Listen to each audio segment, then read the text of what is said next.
Let's go to the script.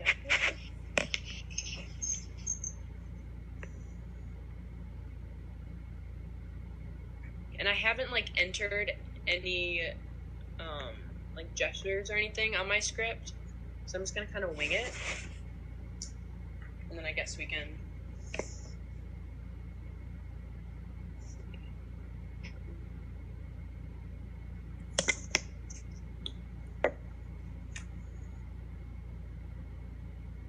I'm confused if I should use the book or. I mean, did you print off a script? No, I just have it on my laptop that I'm gonna read from. Well, that works too. That I wrote up. I mean, either way, it looks like you're reading. It's hard to tell on a video. Yeah, that's okay. Good. Okay. So the narrator is an R voice, right? Yeah. Okay. So I'm starting with the narrator. Also, how do you pronounce this? Is this Caillou? Caillou. Caillou. Oh God, I hated that show when I was a kid, but my brother loved it.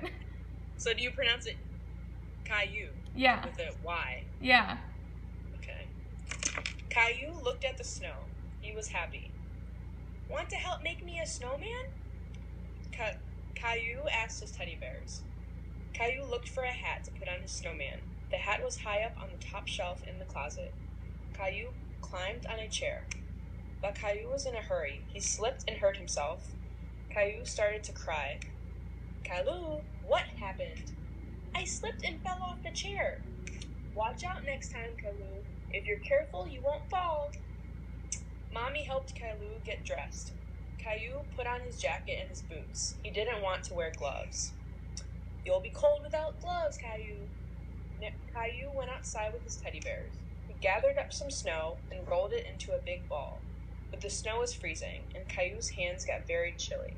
Caillou went back into the house with his teddy bears. Mommy, my hands are cold. I want to put on gloves. He wanted to dress his teddy bears too. He dressed them with hats and gloves. Now Caillou wasn't cold anymore. He made a big snowman. That's all I have. That's not. So, you talk a little fast, which like everyone does. I do that too. It's horrible. Not you horrible. I'm saying I do. No, it's horrible. Right. Yeah. But and I didn't time it, but it might need to be. Is that the whole thing or just a section? No, yeah, it might need to be a little longer. That's just only like 6 pages. I just didn't know how long 3 minutes was in a book. Mm-hmm. So I'm gonna have to add some of that. But then it's also like it's gonna be really hard to distinguish the voices because I'm just like not. Mm-hmm. I don't know, but yeah, I guess it's gonna have to sound a little crazy to make it distinguished. Yeah, I mean that is the toughest, especially for little kids. They all sound the same. Yeah. Yeah. What do you think about like gestures? Like for the mom, I was thinking like the point. So yeah. Like son, blah blah blah. Yeah. Maybe for Caillou, if you like look up, like as if he's looking at his mom because she's taller. Oh. Okay, that's good. I'm gonna put that. And I kept pronouncing his name wrong. I kept saying Caillou. It looks like I don't know what's up with that. Okay, say it again so I get it right. Caillou. Caillou. Yeah. Caillou. Okay.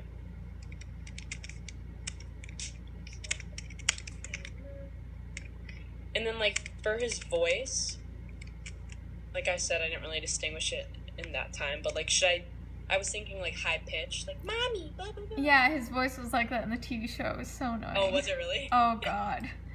Yeah. For like, the mom, I was just gonna like try to sound like demeaning, kind of. Like, yeah. Caillou.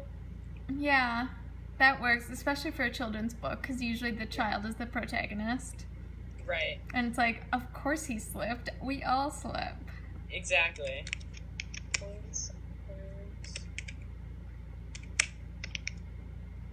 Okay.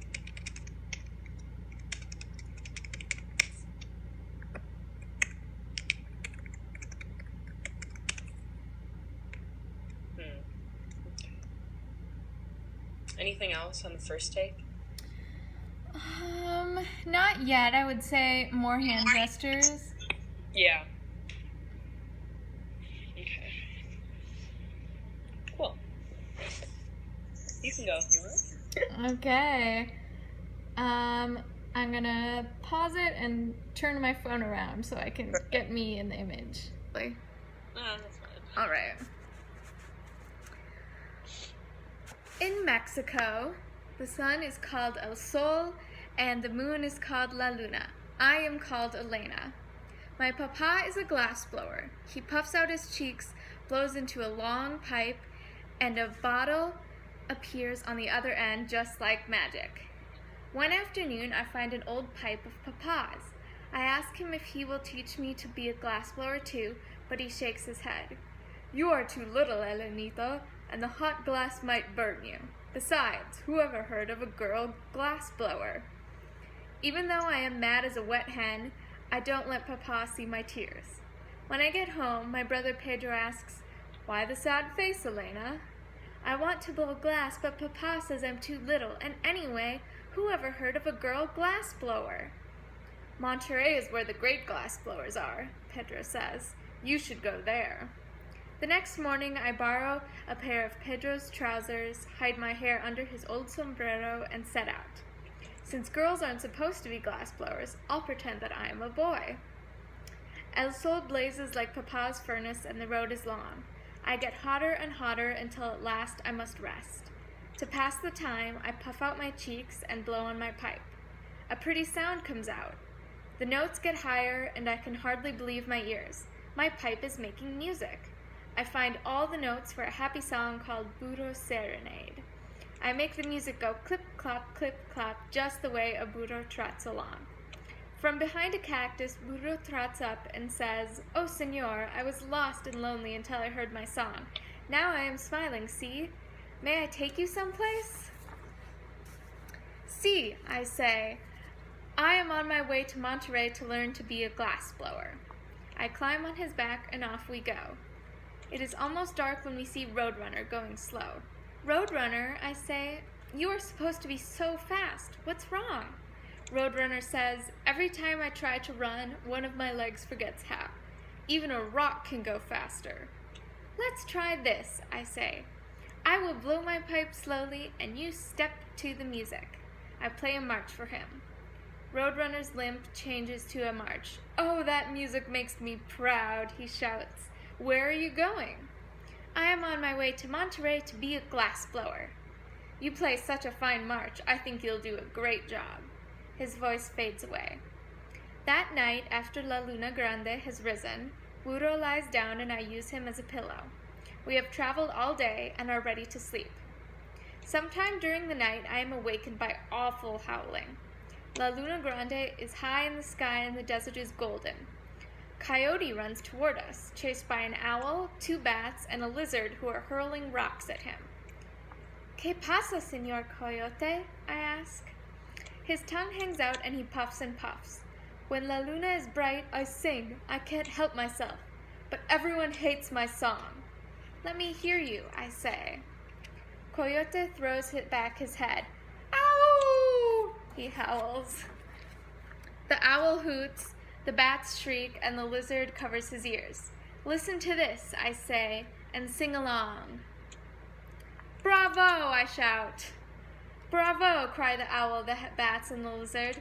The happy coyote asks me where I am going. I am on my way to Monterey to become a glassblower. If you could teach me to sing, you could do anything, he declares. Then, as Coyote swings his sweet love song to La Luna, Burro and I slip back into sleep. Next morning, Burro and I start off with the sunrise, and at last we get to Monterey. There are many houses and buildings, and everyone is in a hurry. Before me is a factory where a furnace's giant mouth is full of bubbling glass. Adios, mi amigo, I say to Burro and step inside. In front of me, 4 big men stand stiff as soldiers, puffing on long pipes.